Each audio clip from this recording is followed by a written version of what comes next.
یہ قرآن کا دریافت ہونے والا سب سے قدیم پیج ہے، لیکن اگر آپ غور سے دیکھیں تو آپ کو اس پیج پر موجود ٹیکسٹ کے نیچے ایک اور ٹیکسٹ نظر آئے گا۔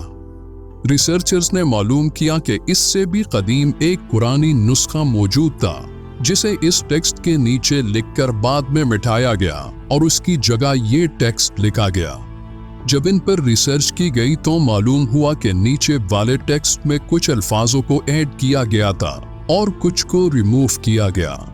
اب سوچنے کی بات یہ ہے کہ قرآن کے ان الفاظوں کو کیوں ختم کیا گیا اور ان کی جگہ ان نئے الفاظوں کو کیوں لکھا گیا؟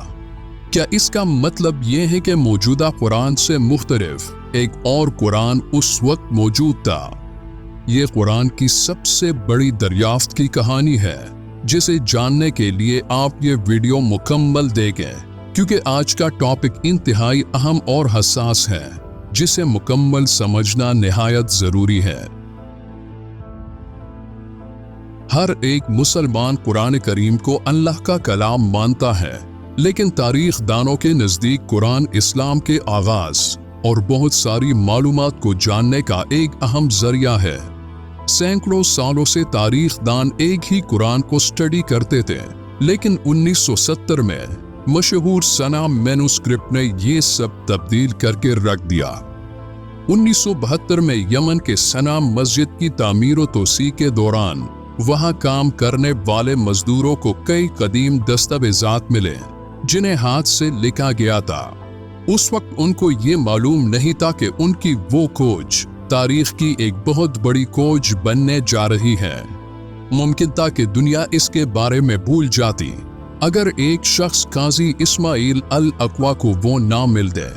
تب اس کو ان دستاویزات کی اہمیت کا اندازہ ہو چکا تھا اور اس نے دن رات اس پر کام کرنا شروع کیا، جنہیں اسٹڈی کر کے معلوم کیا گیا کہ یہ ہجرت کے پہلے سال لکھے گئے تھے، جبکہ کچھ کا ماننا تھا کہ یہ حضرت محمد صلی اللہ علیہ وآلہ وسلم کی وفات کے 10 سے 15 سال بعد لکھے گئے تھے۔ اس پر تحقیق کے دوران معلوم ہوا کہ اس میں نظر آنے والی لکھائی کے پیچھے ایک اور ٹیکسٹ کے آثار موجود تھے، جنہیں مٹا کر ان کے اوپر ہی اس نئے ٹیکسٹ کو لکھا گیا۔ ماہرین کا ماننا تھا کہ یہ ایک پیلمسیسٹ تھا، یعنی یہ ایک پہلے سے لکھی ڈاکومنٹ پر دوبارہ لکھا گیا تھا، جس میں 2 لیئرز بنی تھی، ایک اوپر والی لیئر جو نئی تھی اور نیچے والی لیئر جس کے اوپر اسے لکھا گیا تھا۔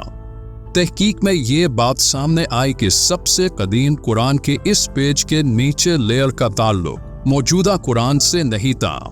بلکہ یہ ایک مختلف طرز کی لکھائی تھی جس میں الفاظ بھی مختلف تھے۔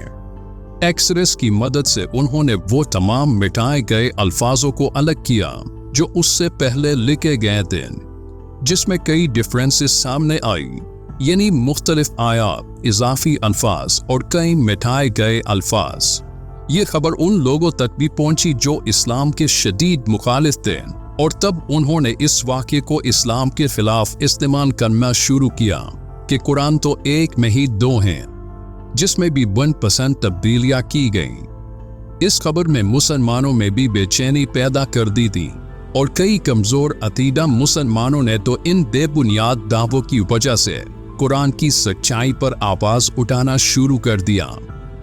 حضرت عثمان رضی اللہ تعالیٰ عنہ کے دور میں جب قرآن کو ایک کتاب کی صورت میں اکٹھا کیا گیا تو اس وقت قرآن کے کئی ورژنز تھے،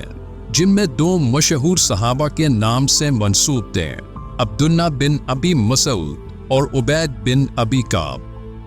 ورژن سے مراد یہ نہیں کہ قرآن کو بائبل کی طرح الگ الگ لکھا گیا تھا، بلکہ اس میں کچھ معمولی تبدیلیاں ہوتی، جیسے کہ کہیں کسی لفظ کو اس جگہ کی زبان کی مناسبت سے لکھا گیا، یعنی ان لوگوں کے تلفظ کے لحاظ سے، یا کچھ لفظوں کو معنی کے لحاظ سے اس کے مطابق کسی اور لفظ سے تبدیل کیا گیا، جس سے اس لفظ کے معنی پر فرق نہیں پڑتا تھا۔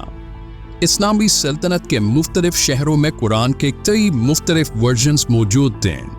حضرت عثمان رضی اللہ تعالیٰ عنہ نے ان سب کو ایک جگہ اکٹھا کیا اور قرآن کو ایک سنگل کتاب میں لکھ کر باقی تمام ورژنز کو ختم کر دیا۔